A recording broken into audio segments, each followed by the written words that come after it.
Doctor साहब, जिस वक्त ये आग लगी उस वक्त कोई और भी था कमरे में? नहीं सर, कोई नहीं था। मिस्टर अंश के बॉडीगार्ड बाहर ही पहरा दे रहे थे। हाँ सर, अरे इनके आने से पहले साहब अच्छे खासे लेटे हुए थे, लेकिन जैसे उन्होंने दरवाजा खोला अचानक आग लग गई। ऐसा कैसे हो सकता है? जब कमरे में कोई था ही नहीं तो फिर आग किसने लगाई? अपने आप लग गई आग है?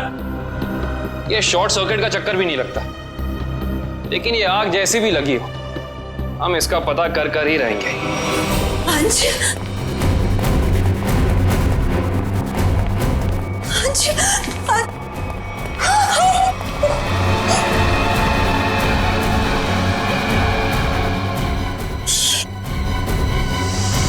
सर, मिस्टर अंश की वाइफ और बेटा। अंश को आग कैसे लगी? कैसे हो गया ये सब? पापा उठिए, पापा क्या हो गया आपको? पापा संभालिए अपने आप को। देखिए, थोड़े वक्त के लिए आप लोग बाहर कॉरिडोर में इंतजार कीजिए। पंकज प्लीज चलिए। पापा आइए। डॉक्टर साहब, अंश जी यहाँ कौन सी बीमारी का इलाज कराने के लिए एडमिट हुए थे? कल रात इन्हें फूड पॉइजनिंग की वजह से लाया गया था। इनके घर पार्टी थी, शायद कुछ उल्टा सीधा खा लिया होगा। अच्छा ये बताओ कि डॉक्टर साहब के इस कमरे में आने से पहले कोई और भी आया था इस कमरे में?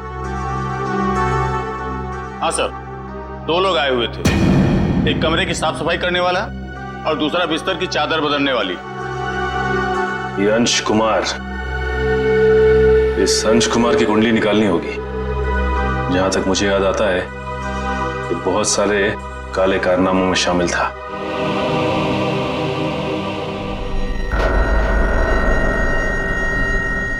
पंकज, रिधिमा और अंकित को घर भेज दिया? हाँ सर, बहुत रो रहे थे बेचारे।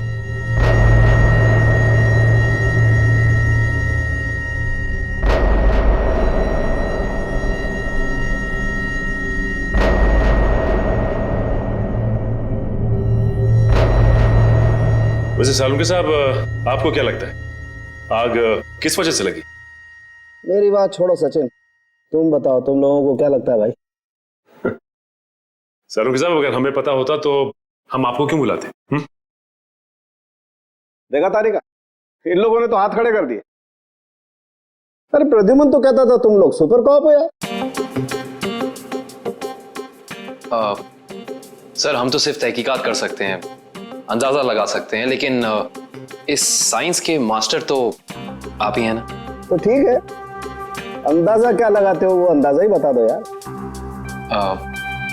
सर, हमें ऐसा लगता है कि ये चिंगारी लगाने वाला कोई इंसान नहीं बल्कि कोई वस्तु, कोई चीज है। हो सकता है, देखते हैं।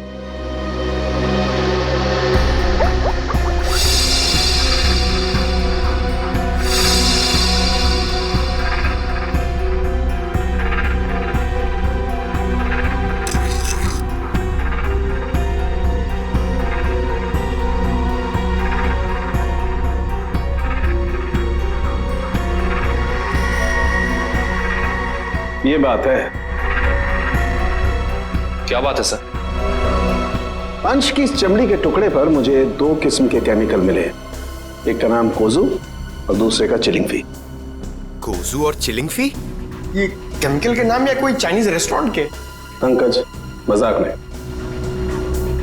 और ये दोनों केमिकल जब आपस में मिल जाते हैं तो एक तीसरा केमिकल बनता है जो बहुत ही आसानी से आग पकड़ लेता है अगर उसे एक निश्चित मात्रा से ज्यादा ऑक्सीजन मिल जाए तो। और जैसे ही डॉक्टर साहब ने इस कमरे का दरवाजा खोला, यहाँ का ऑक्सीजन लेवल बढ़ गया और अंश का शरीर खुद ब खुद जलने लगा। इसका मतलब अंश की बॉडी पे ये केमिकल हॉस्पिटल के किसी अंदर वाले ने लगाया है। अंदर वाले ने। देखिए, आप बेवजह हम पर शक कर रहे हैं। हम भला अपने मरीज की जान क्यों लेंगे? डॉक्टर साहब, हम भी यही जानना चाहते हैं कि आपने किसके कहने पे वो केमिकल अंश की बॉडी पे लगाया? देखिए, मैंने मिस्टर अंश को छुआ तक नहीं। मैं तो एक एक दवाइयां उनके बॉडीगार्ड के सामने देता था। अगर आपने नहीं छुआ तो किसने किया है? किसने स्पंज बाथ दिया उसे? देखिए, मिस्टर अंश यहाँ पर फूड पॉइजनिंग के इलाज के लिए आए थे, तो स्पंज बाथ देने का तो सवाल ही नहीं उठता। मैं कह रहा हूँ ना कि हम में से किसी ने भी उनकी बॉडी के ऊपर कोई केमिकल नहीं लगाया। अच्छा, तो आप ये कहना चाहते हैं कि डॉक्टर सालुंके गलत कह रहे हैं? जी नहीं, मैं ये बिल्कुल नहीं कह रहा हूँ। मैं सिर्फ इतना कह रहा हूँ कि मैंने या मेरे किसी भी स्टाफ ने उनकी बॉडी के ऊपर कोई केमिकल नहीं लगाया है। 2 लोग आए हुए थे, एक कमरे की साफ सफाई करने वाला और दूसरा बिस्तर की चादर बदलने वाली। माय गॉड, कहीं वो केमिकल उस चादर पे तो नहीं लगा हुआ था जो अंश के कमरे में बिछी हुई थी?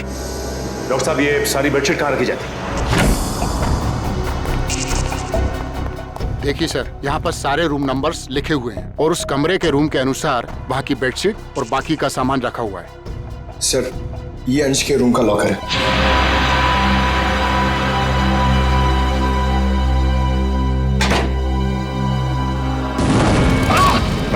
ठीक हो ना तुम?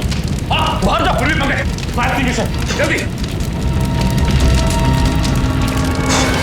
फास्ट।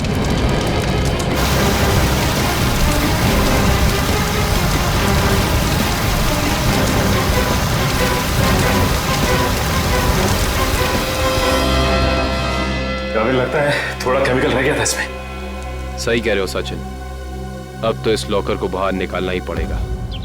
आप लोग प्लीज थोड़ा पीछे रहिए।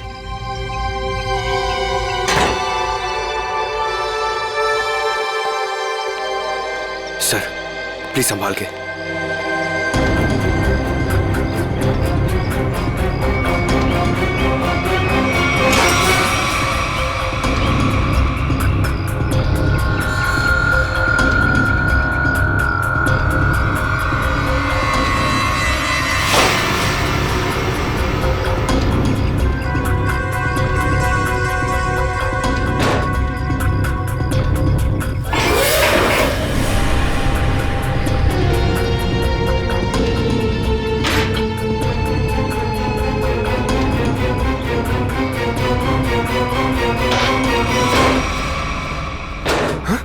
सर, ये क्या? आपकी बार तो आग ही नहीं लगी। क्या बोल रहे? आग सिर्फ इसमें लगी। ये देखो, सिर्फ ये बैग जला है, बाकी सारी की सारी चीजें बिल्कुल वैसी हैं। ये देखो। सर, इसका मतलब केमिकल इस बैग में होगा और बेडशीट इसी बैग में लाई होगी। हाँ पंकज, एग्जैक्टली ऐसा ही हुआ है। डॉक्टर साहब, ये वही लेडी है ना जिन्होंने अंश के कमरे में वो चादर बिछाई थी? जी सर, शीला। मैंने कुछ नहीं किया सर। मैं इन केमिकल्स के बारे में जानती तक नहीं हूँ। ज्यादा भोली मत बनो। अंश के कमरे की चादर तुमने ही बदली थी ना? बदली थी, मगर क्या? एक औरत ने मुझे 50,000 रुपए दिए थे और कहा था अंश साहब के कमरे में ये चादर बदल देना। उसने आपको पैसे दिए और आपने पैसे ले लिए? हाँ? एक बार भी नहीं सोचा कि इसके पीछे उसका मकसद क्या है? मुझे क्या पता था साहब, कोई ऐसे तरीके निकालेगा किसी का खून करने के लिए। उसका चेहरा पहचानती हो? स्केच बनवा सकती हो उसका? नहीं, उसने अपना चेहरा दुपट्टे से ढक रखा था। चेहरा ढका था, लेकिन कुछ तो याद होगा, कुछ तो देखा होगा। हाँ, उसके दाहिने हाथ पर एक काला सा निशान था, यहाँ पर।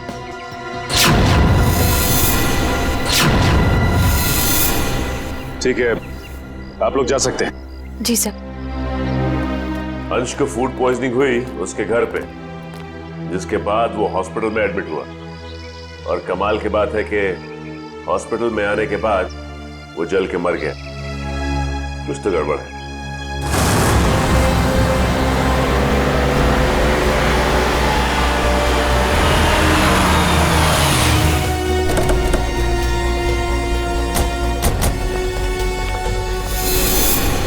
सर, इस घर पे तो जगह जगह सीसीटीवी कैमरास लगे हुए और इतने सारे बॉडीगार्ड्स। लगता है अंश जानते थे कि उनकी जान को खतरा है। राइट श्रेया, कोई ना कोई बात तो जरूर थी, वरना इतनी ज्यादा सिक्योरिटी कोई मामूली इंसान नहीं रखता। किससे मिलना है आपको? सीआईडी? अब अंदर जा सकते हैं? Thank you. ये घर तो बड़ा आलीशान है। अंश बहुत पैसे वाला रहा होगा। जितना बड़ा आदमी उसके उतने ज्यादा दुश्मन। नमस्कार। नमस्ते। आपसे कुछ सवाल पूछने थे। जी पूछिए। जिस रात अंश जी की तबीयत खराब हुई, उस रात उनका खाना किसने बनाया था? साहब खाना तो मैंने बनाया था, लेकिन मैंने कुछ नहीं किया। तो फिर सिर्फ अंश की तबीयत क्यों खराब हो और किसी की क्यों नहीं? मुझे मालूम नहीं। अब मालूम नहीं कहने से तो काम नहीं चलेगा ना।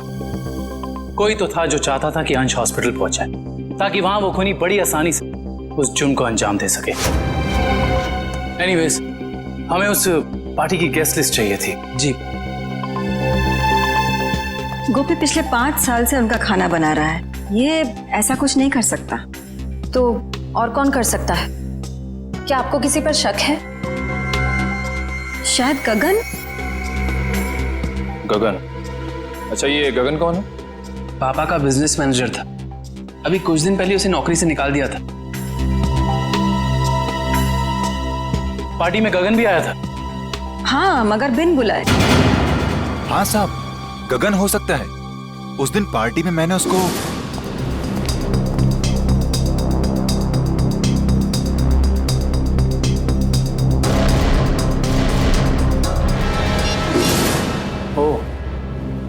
तो अंश गगन पे चिल्ला रहे थे?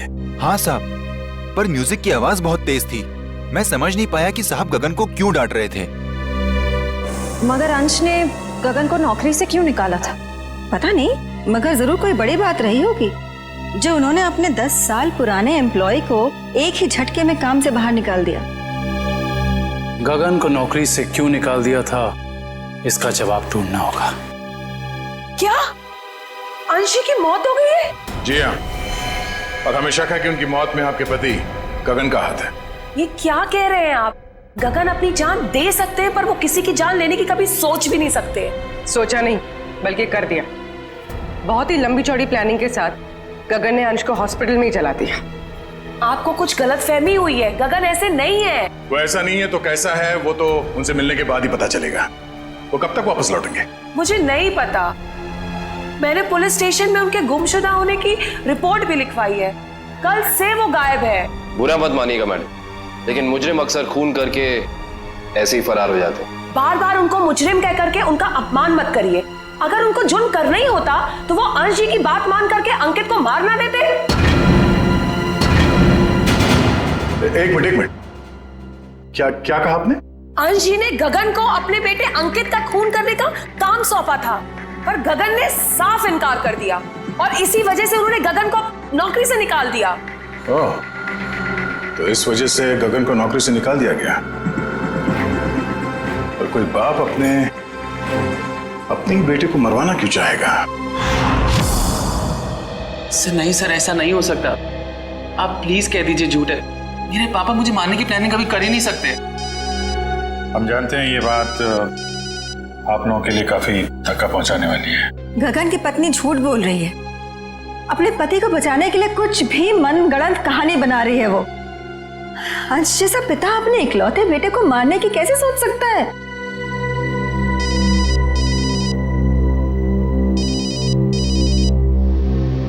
किसका फोन है अंकित? चाहो तो बात कर लो। नहीं सर, इंपॉर्टेंट फोन नहीं है।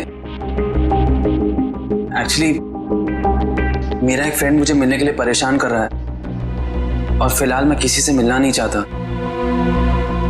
सर, अगर आपके सवाल पूरे हो गए हो तो क्या हम जा सकते हैं? अब हमें अंश की शोक सभा की तैयारी करनी है। ठीक है, आप जा सकते हैं। इशिता? Yes sir.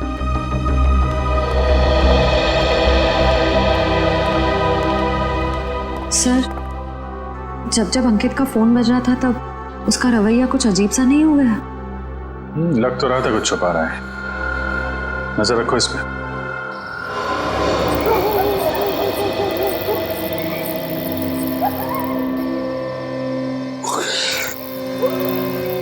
सर, हम लोग क्या रात भर यहीं खड़े रह के पहरा देंगे? रात बहुत काम की चीज होती है पंकज। जो काम दिन के खुले उजाले में नहीं किए जा सकते ना, वो रात के साए में हो जाते हैं। सर, अंकित आ रहा है। आ नहीं रहा श्रेया, हमें ले जा रहा है अगले सुराग तक।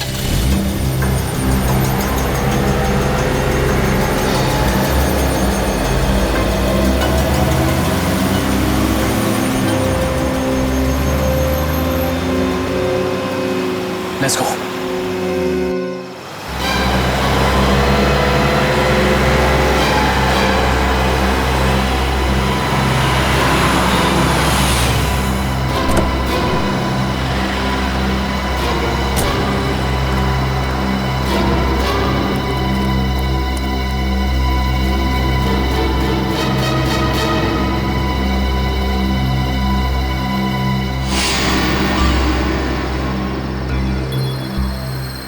सर, ये इतनी रात को यहाँ ढाबे पे खाना खाने को आए हैं?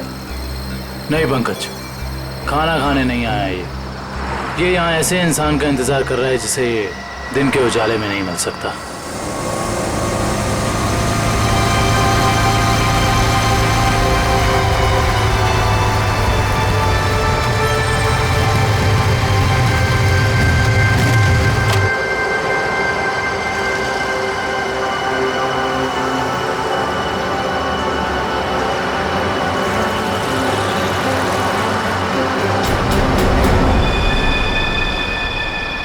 सर, मैंने तो सोचा ये लड़का होगा, ये तो लड़की निकली।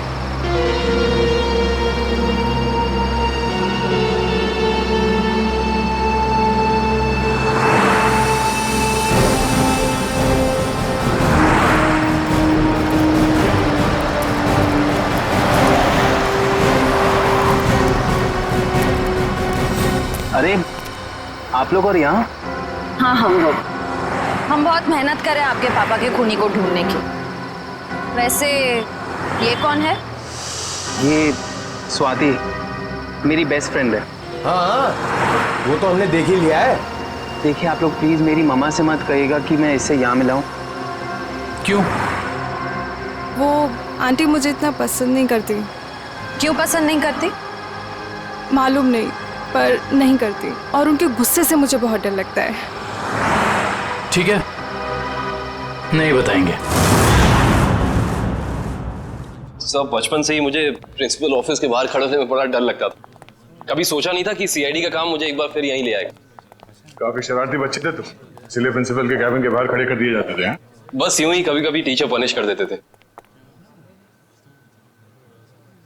आइए, आपको प्रिंसिपल साहब ने अंदर बुलाया। हेलो। हेलो, सॉरी आप लोगों को इंतजार करना पड़ा। That's okay. हम यहाँ अंकित कुमार नाम के एक स्टूडेंट के बारे में कुछ जानकारी हासिल करने आए हैं। अंकित कुमार? तो वो तो बहुत ही ब्राइट स्टूडेंट है इस कॉलेज का। पढ़ाई लिखाई, खेल कूद, डिबेट, ड्रामा, हर चीज में वो नंबर 1 रहता है। अच्छा, इतना होनहार है वो? हाँ, बल्कि इस बार कॉलेज का स्टूडेंट ऑफ ईयर अवार्ड भी तो उसे ही मिला है। ये देखिए, ये रही उसकी फोटो।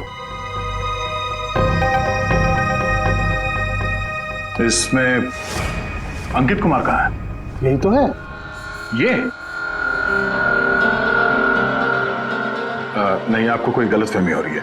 हम लोग अंश कुमार के बेटे अंकित कुमार के बारे में बात कर रहे हैं। हाँ हाँ, यही तो है, अंश कुमार और रिद्धिमा का बेटा। सर, अगर ये असली अंकित है तो फिर वो कौन है? जो कोई भी है, उसके इरादे ठीक नहीं है, और रिद्धिमा जी ने हमें उसके बारे में बताया क्यों नहीं?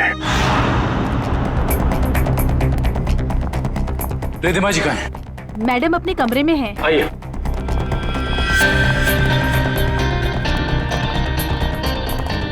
मैडम सीआईडी वाले आए हुए हैं।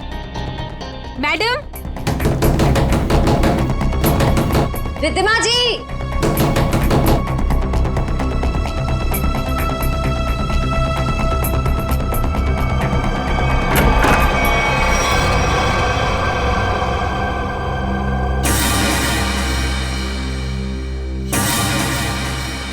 सर, कमरे में तो कोई नहीं है।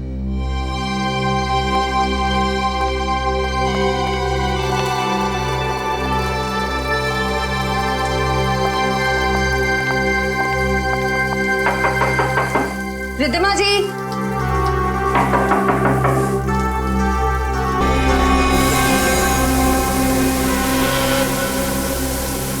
सर, यहां भी कोई नहीं है। सर ये देखिए, सर यहाँ पे खून भी लगा हुआ है।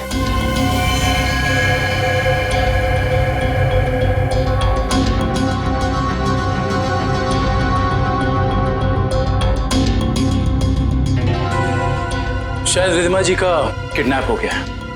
इन टुकड़ों को देख के तो यही लगता है कि उनकी किडनैपर के साथ हाथापाई हुई होगी। अंकित कहाँ है? बुलाओ उसे। अंकित बाबा तो आज सुबह घर से बाहर चले गए हैं। निखिल, अंकित को फोन लगाओ। इस कमरे में इतना कुछ हो गया और किसी को भनक तक नहीं लगी।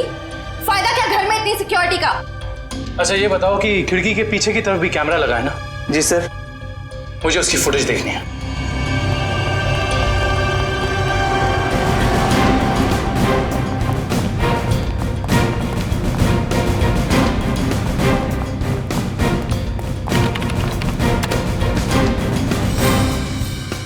सॉरी सर, लगता है कैमरा 2 घंटे से बंद है। मतलब जरूर तुम में से ही किसी का काम है ये, जिसने गुनाह करने से पहले कैमरा बंद कर दिया। सर हम ऐसा क्यों करेंगे? कोई बाहर वाला यहाँ आके कैमरा बंद नहीं कर सकता। ये किसी अंदर वाले का काम है, समझे तुम? सर, यस सर, अंकित का फोन बंद आ रहा है। कहीं इस सब के पीछे अंकित का हाथ तो नहीं है?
रिधिमा जी, रिधिमा जी, मैडम जी, रिधिमा जी, उठिए मैडम जी, रिधिमा जी। गगन तुम मुझे यहाँ कहाँ लेकर आए हो? मेरे पति को मार दिया, अब मुझे भी मारोगे? नहीं नहीं, ये आप क्या कह रही हैं? मैंने तो अंश साहब का नमक खाया है, उनके लिए जान दे सकता हूँ। मैं मारने का तो मैं सोच भी नहीं सकता। तो फिर कौन लेकर आया मुझे यहाँ पर? क्यों आए हम? शायद उसी ने जिसने हम दोनों को किडनैप किया है। तुम भी? जी हाँ, मैं भी आप ही की तरह इस 4 दीवारी में कैद। हे भगवान, उसका अगला निशाना कहीं मेरा राज तो नहीं? तो तुम हो राज, अंश और रिधिमा जी के असली बेटे। जी सर, मुझे तब तक यकीन नहीं कि पापा इस दुनिया में नहीं रहे। पप्पी ने तो मुझे इस बारे में कुछ बताया तक नहीं। लेकिन रिधिमा जी ने ये बात छुपाई क्यों तुमसे? उसी वजह से जिस कारण से उन्होंने मुझे दुनिया से छुपा कर रखा और अंकित को अपना बेटा बना लिया। लेकिन ऐसी भी क्या वजह थी जिसने एक माँ बाप को अपने बेटे से दूर कर दिया? सर आप तो सीआईडी वाले, आपसे तो कुछ बात छिप नहीं सकती। अपने खानदानी बिजनेस को आगे बढ़ाने के लिए मेरे पापा ने कुछ गैर कानूनी काम किए हैं। जी हाँ, जैसे रिश्वत देना, करप्शन को बढ़ावा देना, गैर कानूनी बिल्डिंग्स बनवाना और कभी कभी गैंगस्टर्स की मदद करना। सर मुझे यह कहते हुए बहुत शर्मिंदगी है कि मेरे पापा इस देश के अच्छे नागरिक नहीं बन सके और वो बहुत ही अच्छे पिता थे। इन गैंगस्टर से बचाने के लिए उन्होंने मुझे दुनिया से छुपा कर रखा। तो तुम्हारी सुरक्षा के लिए उन्होंने तुम्हें खुद से दूर कर दिया और गोद ले लिया अंकित को, ताकि कभी कोई तुम्हारे परिवार को नुकसान पहुंचाता तो निशाने पे अंकित होता, तुम नहीं। एग्जैक्टली। और जब ये बात अंकित को पता चली, उसका रवैया कुछ उखड़ सा गया। उसने मम्मी पापा की इज्जत करना बंद कर दिया। पिछले कुछ दिनों से तो वो पापा को ब्लैकमेल कर रहा था कि अगर उसे प्रॉपर्टी का आधा हिस्सा नहीं मिला तो वो ये राज पूरी दुनिया को बता देगा। सर हो सकता है शायद इसी वजह से अंश ने अंकित को मारने के लिए गगन से कहा। हाँ सर, हो सकता है कि गगन की वाइफ सच कह रही हो सकता है। और ये भी हो सकता है कि रिधिमा जी की किडनैपिंग में उनके गोद लिए हुए बेटे अंकित का ही हाथ हो। सर प्लीज मेरी मम्मी को बचा लीजिए। मैं पहले ही अपने पापा को खो चुका हूं, मम्मी को नहीं खोना चाहता। घबराओ मत, कुछ नहीं होने देंगे मेरी रिधिमा जी को। अंकित के पोस्टर पूरे शहर में लग चुके हैं, कोई ना कोई उसे जरूर देख लेगा। हेलो, कहाँ? चिंचोली क्रॉसिंग? आप कौन बोल रहे हैं? हेलो हेलो सर, गुमनाम कॉल आया, कह रहा था कि चिंचोली क्रॉसिंग पे मिलो, कुछ जरूरी बात करनी है। जरूरी बात करनी है? फिर तो मिलना पड़ेगा।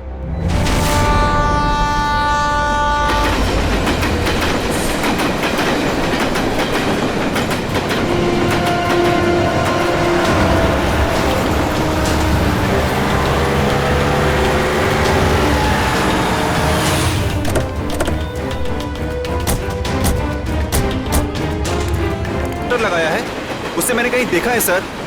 तुमने पक्का ध्यान से देखा ना? वो अंकित ही है। हाँ सर, वो अंकित ही था। कहाँ देखा है उसे? सर अगर मैं आप लोगों को बताऊंगा तो कहीं मैं मुसीबत में न पड़ जाऊं सर। देखो तुम्हें कुछ नहीं होगा, तुम बताओ तुमने कहाँ देखा था अंकित को? सर मैंने उसे हसनपुरा की चौल में देखा था सर। हसनपुरा चौल?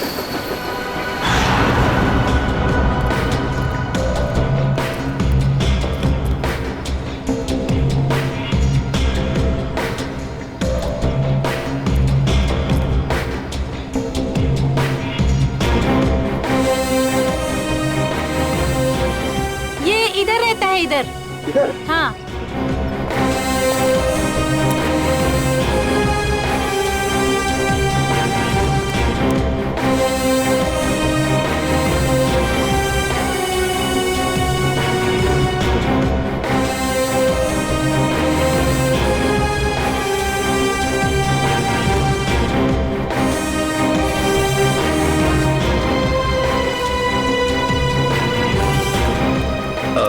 आपने इसे कहीं देखा है? हाँ, उस तरफ रहता है।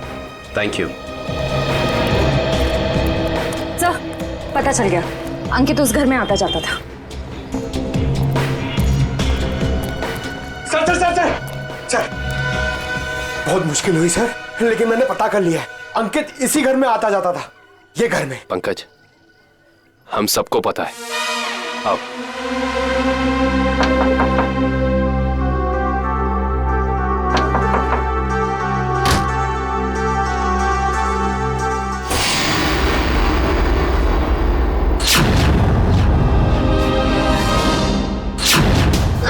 आप लोग? हाँ, हम लोग। सर यहाँ? हमें एक बॉडीगार्ड की जरूरत थी, तो सोचा क्यों ना तुमसे मिल लिया जाए। क्या मजाक करते हैं साहब? सीआईडी को कब से बॉडीगार्ड की जरूरत पड़ने लगी? जब से तुम जैसे बॉडीगार्ड गुनाह करने लग गए। जिस परिवार ने तुम्हें अपनी सुरक्षा के लिए रखा था, तुम उसे ही नुकसान पहुंचा रहे हो। ये क्या कह रहे हैं साहब आप? अंकित क्यों आता था यहाँ? अंकित बाबा यहाँ नहीं आए। हमसे झूठ बोलने का कोई फायदा नहीं है। सीआईडी से ना कोई बच सका है और ना बच पाएगा, इसलिए कह रहे हैं सब सच सच बता दो। हम जान चुके हैं कि अंकित अंशी का बेटा नहीं है। बताओ क्या सच है? बोलो क्या सच है? बताता हूँ। दरअसल में अंकित का असली बाप मैं हूँ। तुम? हाँ, अंश साहब मेरे बेटे को गोद लेना चाहते थे और मैं भी अपने बेटे के सुनहरे भविष्य के लिए उन्हें मना नहीं कर सका। मगर तुम्हारे अंकित ने जिस थाली में खाया उसी में छेद किया। पहले अंश को मार डाला, फिर रिद्धिमा को किडनैप कर लिया। नहीं साहब, मेरा बेटा ऐसा नहीं कर सकता, मैं उसे अच्छी तरह जानता हूँ। अगर ऐसा है तो हम अंकित को कुछ नहीं होने देंगे, लेकिन अब हमें साफ साफ बताओ ये अंकित हमें मिलेगा कहाँ? अंकित अपने दोस्त स्वाति के साथ है, ग्रीन सी लॉज में। ग्रीन सी लॉज?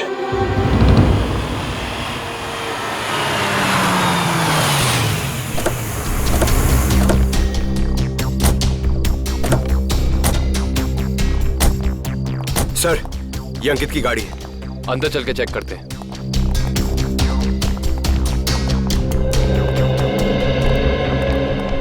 सीआईडी, उस सफेद गाड़ी में जो आए हैं वो कौन से कमरे में ठहरे हुए?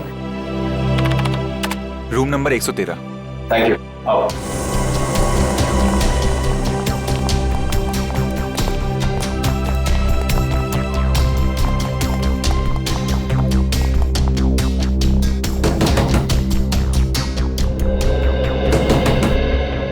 कौन है?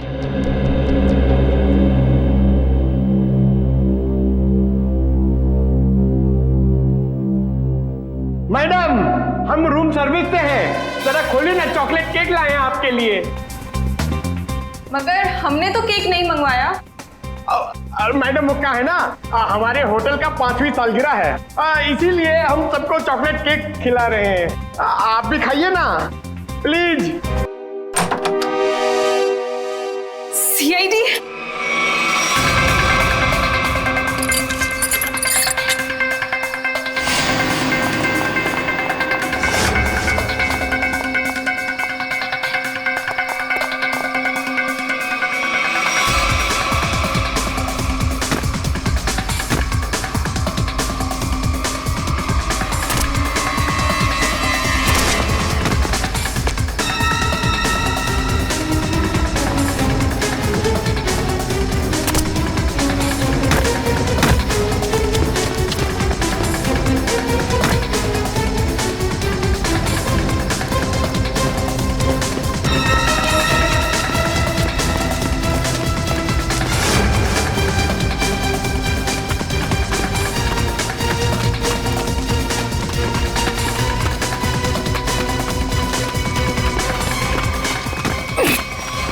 प्लीज मुझे छोड़ दो, प्लीज। तुम वही हॉस्पिटल वाली लड़की? प्लीज मुझे जाने दो, मैंने कुछ नहीं किया। सीआईडी की आदत नहीं है मुजरिमों को जाने देने की। हाँ, मैंने ही पैसे दिए थे उस लड़की को ताकि वो केमिकल वाली बेडशीट अंश के बेड पे बिछा सके। किसके कहने पे किया था तुमने ये?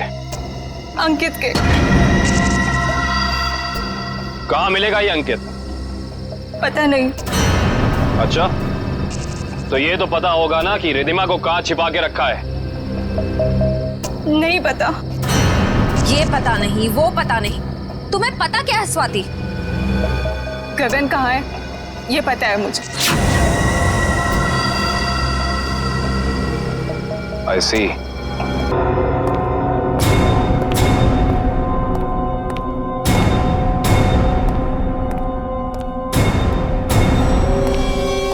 Hi mom.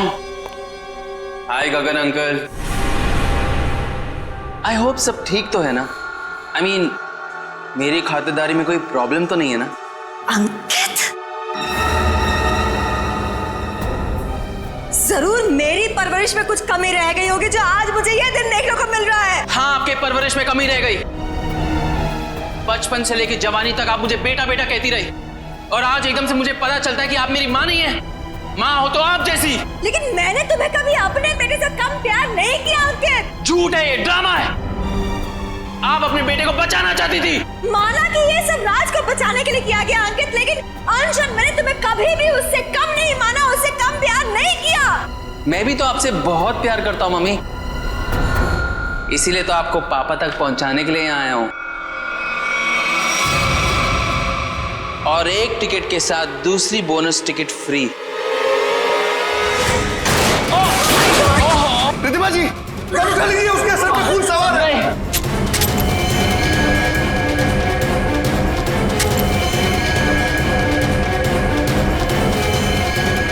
गगन, ये पकड़ो, पकड़ो। अरे शूट करो ना, गोली चलाओ ना, तो वो मार डालेगा। नहीं प्लीज, अरे मारो उसे। प्लीज नहीं। मार डालेगा हमको, मारो।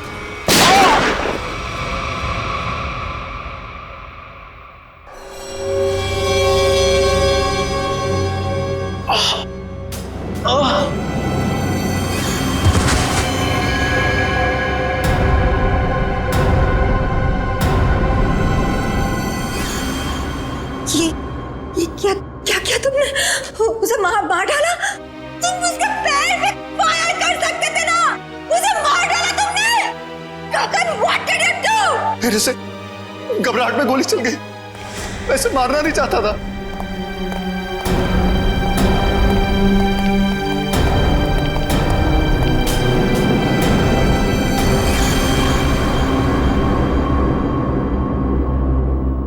ये तो मर गया क्या ये सब? हाँ? कैसे हुआ ये? मैं जैसे जानबूझ के नहीं मारा सर, मैं सिर्फ अपने आप को बचाना चाहता था। ये गगन सही कह रहा है, अगर हमने अपने बचाव के लिए इसे नहीं मारा होता तो ये हम दोनों को मार देता। हम समझ सकते हैं। श्रेया, इनके स्टेटमेंट रिकॉर्ड कर लो। आप लोग जाइए प्लीज इनके साथ में। चलिए।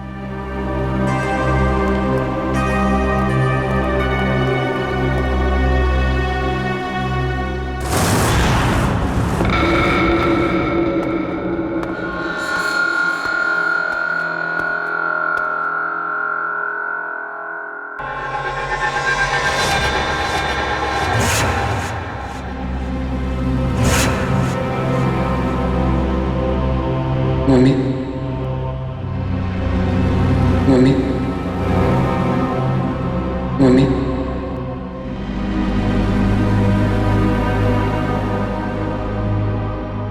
मम्मी,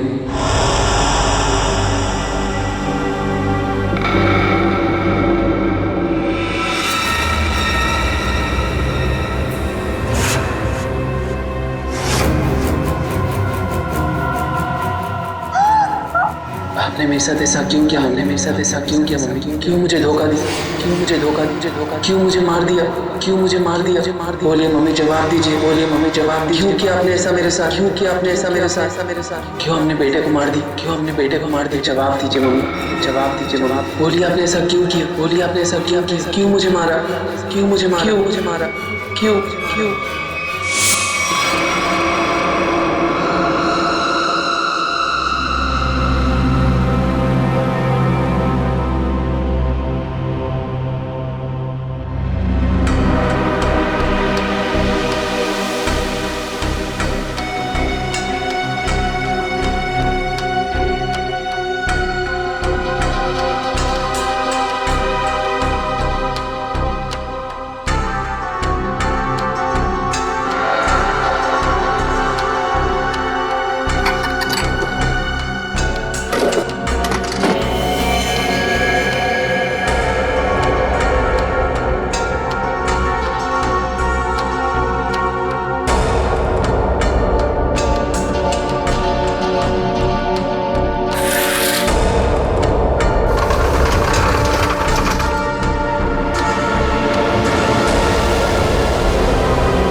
था ना, तुम जिंदा कैसे हो गए?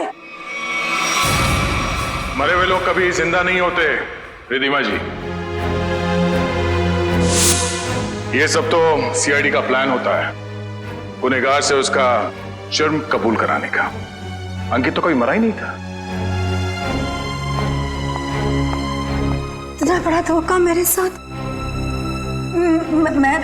मैं धोखा तो तुमने दिया। मैंने जो कुछ भी किया अपने बेटे के लिए किया है। राज, तुम्हारे पापा तुम्हें अपने गैर कानूनी बिजनेस में शामिल करना चाहते थे, लेकिन मैंने तुम्हें हमेशा गुनाहों के इस साए से दूर रखना चाहा। माँ, मैंने कभी सपने में भी नहीं सोचा था तुम भी पापा की तरह इस तरह गुनाहों के दलदल में धंसी हुई हो। और इसीलिए इन्होंने पापा को मारने के लिए मेरी मदद ली थी और प्रॉपर्टी में 25% शेयर देने का वादा भी किया था। इस प्लान में तुम दोनों मिले हुए हो, इसके बारे में तुम्हारी दोस्त स्वाति ने हमें पहले ही बता दिया था। उस पार्टी के दिन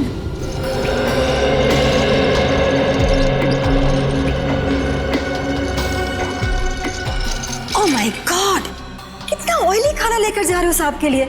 डॉक्टर ने परहेज के लिए कहा है ना। जाओ सैंडविच और जूस लेकर आओ, जाओ। मगर साहब ने? साहब तुम्हारे बॉस हैं, बट साहब की बॉस मैं हूँ। जाओ। जी मैम।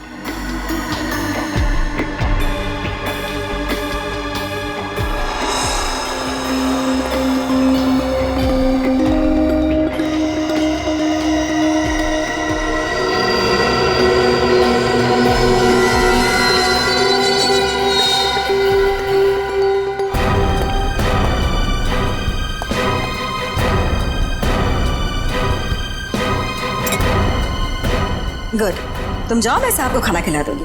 जी मैं कभी सोच भी नहीं सकता था कि आप ऐसा करेंगे। खुद गुनाह किया और मुझे फंसा दिया। तो और क्या करती? तुम्हें पता चल गया था कि अंकित अंश को मारना चाहता है, इसीलिए मैंने आखिरी वक्त पर सारी बाजी पलट दी। और उस पलटी बाजी में मेरी भी बलि चढ़ा दी थी।